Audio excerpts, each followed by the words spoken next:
Doc on the Run. We help injured runners run. Is 2 weeks on crutches better than 1 week when I have a tibial stress fracture? Well, that's what we're talking about today on the Doc on the Run podcast. Now, I recently got a great question from a runner who was asking me about fracture healing and trying to figure out, is 2 weeks on crutches better than 1 week? And because I had actually recommended 1 week on crutches, given the circumstances with this particular runner with a tibial stress fracture. Now, this doesn't mean that it fits you, so don't think this is your specific medical advice. I'm just telling you how I think about it. Now, the first thing is 2 weeks better than one? And a short answer, yes, it is better for fracture healing if you have a tibial stress fracture or a tibial stress reaction, because you're spending less time on the foot for a longer period of time, which it just stands to reason it should help that injury to recover, remodel, and heal faster. But maybe it's not better for you as a runner. You have to think about this. The thing I always think about with injured runners is that you have to have the minimum restrictive intervention. What do I mean by that? You have to be able to move as much as possible, and you want to be restricted in terms of not running, not working out, wearing a fracture walking boot, not moving your foot, not stepping on it.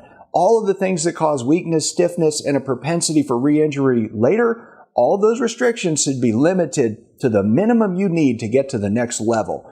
So that's why I don't use standard protocols. I don't say 4 weeks for this or 6 weeks for this based on the injury. I base it on the athlete. And it's different for different athletes depending on the severity of their injury, their overall health, and everything else.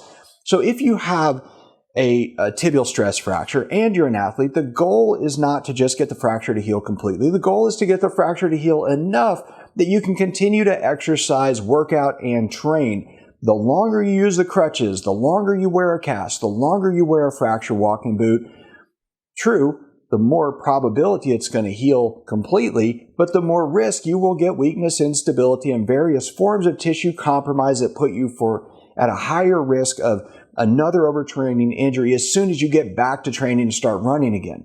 So it's really a delicate balance between trying to get the fracture to heal by leaving it alone and making sure that you don't leave your whole running system and your body alone so long that you get an exponential increase of risk of re-injury.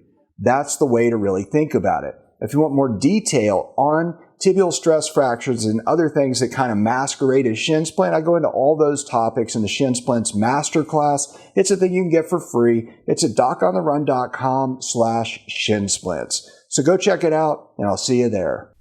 Doc on the Run. We help injured runners run.